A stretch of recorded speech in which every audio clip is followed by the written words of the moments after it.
Good morning, my dear students and friends. Today we will discuss pregnancy and embryonic development. तो हमने देखा कि fertilisation के बाद जाइगोट बनता है. Zygote is formed after the fusion of sperm and egg, और इस जाइगोट में फिर क्लीवेज होती है, और इस क्लीवेज के बाद पहले मॉरुला बनता है, फिर ब्लास्टुला बनता है, and this blastula then changes into gastrula, and the formation of gastrula from blastula is known as gastrulation. So what is gastrulation? Gastrulation is the formation of gastrula from blastula. इस blastula से gastrula कैसे बनता है? By the rearrangement of cells. जो blastula के cells हैं, जो उसके अंदर इनर मास ऑफ सेल्स है, वो अपने आप को रीअरेंज करते हैं और उनसे क्या बन जाता है फिर गैस्ट्रुला. और इस गैस्ट्रुला की खास बात क्या है कि इसमें 3 प्राइमरी जर्म लेयर्स होती हैं. This gastrula has 3 primary germ layers, and this 3 primary germ layers are outermost is ectoderm, middle one is mesoderm, and the innermost is endoderm. और ये ectoderm, mesoderm and endoderm, they can give rise to all the tissues and organs of the body. कहने का मतलब ये है कि हमारी body के जितने भी टिश्यूज हैं, जितने भी ऑर्गन्स हैं, वो सभी इन तीनों लेयर्स से ही बनते हैं, एक्टोडर्म, मेसोडर्म एंड एंडोडर्म. और इसके साथ साथ जो हमारे पास इनर सेल मास है, उसमें कुछ स्पेशल सेल्स होते हैं which are known as stem cells. ये स्टेम सेल्स किस तरीके से पर्टिकुलर हैं या किस तरीके से पिक्यूलियर हैं? क्योंकि इनमें पोटेंसी होती है to form all the tissues and the organs. तो इसलिए आजकल बहुत सारे लोग स्टेम कल्चर भी करवा रहे हैं. स्टेम कल्चर में इन सेल्स को प्रिजर्व करके रखा जाता है, और अगर नेक्स्ट प्रोजेनी में आपको कोई दिक्कत आती है, आपका कोई सेल्स खराब हो गए हैं, किसी टिश्यूज में, किसी ऑर्गन में कोई प्रॉब्लम है, तो इन स्टेम सेल्स से जो है उनको रिप्लेस किया जा सकता है. उसके बाद आता है extra embryonic membranes. So what are this extra embryonic membranes? ये वो एक्स्ट्रा एम्ब्रियोनिक मेम्ब्रेन्स वो मेम्ब्रेन्स हैं जो एम्ब्रियो को प्रोटेक्ट करके रखती है. तो ह्यूमन बींग्स में 4 फिटल मेम्ब्रेन्स प्रेजेंट होती हैं. ये कौन कौन सी हैं? सबसे आउटर मोस्ट है कोरियन, सेकेंड नंबर पे आती है amnion, then allantois, and fourth is yolk sac. First layer is chorion which is the outermost layer. This is the chorion which is the outermost layer, and it completely surrounds the embryo. इसका काम क्या है? 2 काम करती है ये. सबसे पहला, to protect the embryo. Embryo को प्रोटेक्ट करके रखती है. दूसरा, it secretes HCG. What is HCG? It is human chorionic gonadotropin hormone, which is very important to maintain the pregnancy. Then second layer is amnion, which immediately surrounds the embryo. So this is the embryo and this is the amnion.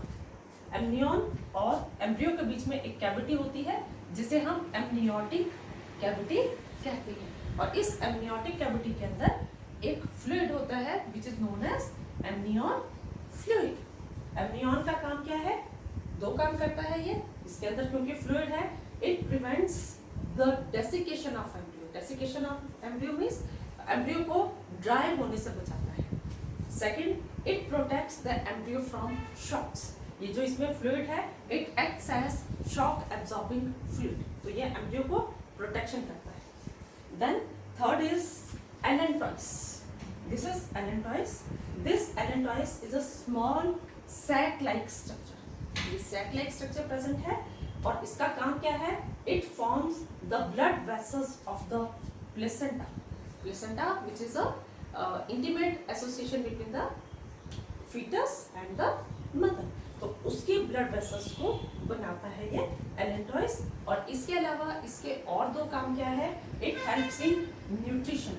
Nutrition means it provides nutrients and oxygen to the embryo. ये embryo को nutrients और oxygen provide करता है. और साथ में second काम क्या है? Excretion. एक्सक्रीशन, जो एम्ब्रियो के अंदर कार्बन डाइऑक्साइड गैस बन रही है, उसे ये बाहर लेके आता है. And then the fourth layer is yolk sac. This is the yolk sac. ये भी एक छोटा सैक के जैसा स्ट्रक्चर होता है and it acts as the urinary bladder of the embryo. ये एम्ब्रियो के यूरिनरी ब्लैडर की तरह एक्ट करता है।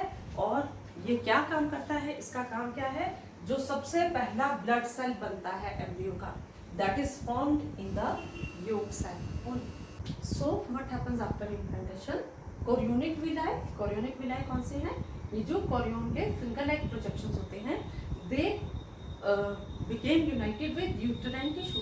वो यूटेराइन टिश्यू के साथ एक कनेक्शन बना देते हैं और वो कनेक्शन कैसा होता है, which becomes the structural and functional unit and that unit is known as placenta। उस स्ट्रक्चरल और फंक्शनल यूनिट को हम कहते हैं placenta। And what is placenta? Placenta is the intimate connection between the mother and the fetus। ये mother और fetus, जो developing fetus है, developing embryo है in the womb, उन दोनों के बीच में एक intimate connection की तरह act करता है। And this placenta is connected to the embryo by an umbilical cord, जिसे हम commonly नाड़ू कहते हैं। उसके थ्रू ये प्लेसेंटा जो है वो एम्ब्रियो के साथ अटैच्ड होता है। और इसका काम क्या है, this umbilical cord helps in the transport of materials to the embryo and transport of materials from the embryo to the mother. अब आते हैं प्लेसेंटा के फंक्शंस। तो सबसे पहला है न्यूट्रिशन का, ये न्यूट्रिएंट्स प्रोवाइड करता है एम्ब्रियो को। दूसरा रेस्पिरेशन, ये एक्सचेंज ऑफ गैसेस में हेल्प करता है। Then excretion, it helps in the removal of carbon dioxide and other excretory waste from the body of the embryo। Embryo की बॉडी से जो कार्बन डाइऑक्साइड और दूसरे एक्सक्रीटरी वेस्ट बनते हैं उनके रिमूवल में हेल्प करता है। Then it helps in the storage of glycogen and fats. ये ग्लाइकोजन और फैट्स को स्टोर करके रखता है जब तक एम्ब्रियो की बॉडी में लीवर नहीं बनता है। And then it acts as endocrine gland. Endocrine gland के फॉर्म में ये किस तरह से एक्ट करता है, कौन कौन से हार्मोन सीक्रेट करता है, चलिए देखते हैं। तो प्लेसेंटा कौन कौन से हार्मोन सीक्रेट करता है, प्लेसेंटा सीक्रेट करता है HCG which is human chorionic gonadotropin. The next is HPL human placental lactogen. Then oestrogen, progesterone etcetera. और प्रेगनेंसी के लेटर फेजेस में relaxin is also secreted by placenta. इन सब हार्मोन्स के एडिशन में कुछ और हार्मोन्स भी है which are secreted, that is cortisol, prolactin and thyroxine. These are also secreted and their level, the level of all these hormones, their level increases several folds during pregnancy. और इनका level जो है इतना ज़्यादा क्यों बढ़ जाता है प्रेगनेंसी के टाइम पे, because they are necessary for foetal growth. Foetal growth के लिए बहुत ज़रूरी है। Then for metabolic changes in the mother, mother के अंदर जो मेटाबॉलिक चेंजेस हो रहे हैं उसके लिए हार्मोन्स बहुत ज़रूरी हैं। And third for the maintenance of pregnancy. अगर ये हार्मोन्स नहीं होंगे तो प्रेगनेंसी जो है प्रॉपरली मेंटेन नहीं हो पाएगी। इसलिए इन सभी हार्मोन्स का होना प्रेगनेंसी के टाइम पे ड्यूरिंग 9 months बहुत इम्पॉर्टेंट होता है। Now comes organogenesis. Organogenesis means pregnancy के टाइम पे कौन सा ऑर्गन किस किस टाइम पे बनता है। So the gestation period that is time of pregnancy in human beings is 9 months। So after 1 month heart of the embryo is formed. 1 महीने के बाद एम्ब्रियो का हार्ट बन जाता है और उसे हम स्टेथोस्कोप से सुन सकते हैं। Then by the end of 2nd month, दूसरे महीने के अंत तक limbs and digits, digits means fingers, बाजुएं, पाँव और फिंगर्स बन जाती हैं। Then by the end of 12 weeks, 12 weeks के हफ्तों के बाद most of the major organs they are formed and these 12 weeks are known as first trimester। इस पीरियड को हम फर्स्ट ट्राइमेस्टर के नाम से भी जानते हैं। तो इसमें most of the major organs are form. For example limbs पूरे बन जाते हैं, एक्सटर्नल जेनिटेलिया सब कुछ बन जाता है। Then by the 5th month first movement of the fetus can be felt. जो फीटस की पहली मूवमेंट होती है उसको मदर फील कर सकती है, और साथ में फीटस के हेड पे बाल आना शुरू हो जाते हैं, वो दिखना शुरू हो जाते हैं। Then by the end of 24 weeks के अंत तक पूरी की पूरी बॉडी जो है that gets covered by fine hair, पूरी बॉडी पे बाल आ जाते हैं, आईलिड्स सेपरेट हो जाती हैं, जो हमारी आईलिड्स हैं ये सेपरेट हो जाती हैं, और इनके ऊपर ये आई लैशेज जो है वो राइट हो जाती है। And by the end of the 9th the foetus is fully form and is ready for delivery. एक और चीज़ यहाँ पे हम डिस्कस करेंगे, इसमें ये जो हॉर्मोन्स है HCG, HPL एंड रिलैक्सिन, ये तीनों हॉर्मोन्स जो हैं they are secreted only during the time of pregnancy. ये तीनों हॉर्मोन्स सिर्फ प्रेगनेंसी के टाइम में ही सिक्रेट किए जाते हैं बॉडी में। मदर और फीमेल बॉडी में ये तीनों hormones are found only during the time of pregnancy. So by the end of the gestation period, that is 9 months, uterus की बहुत ज़्यादा स्ट्रॉन्ग कॉन्ट्रैक्शंस होती हैं which result in the expulsion of the baby, and that process is known as parturition. That is, birth of the baby is known as parturition, and this parturition, it is a complex neuroendocrine mechanism. ये एक complex process है जिसको हम पढ़ते हैं कैसे कैसे होता है।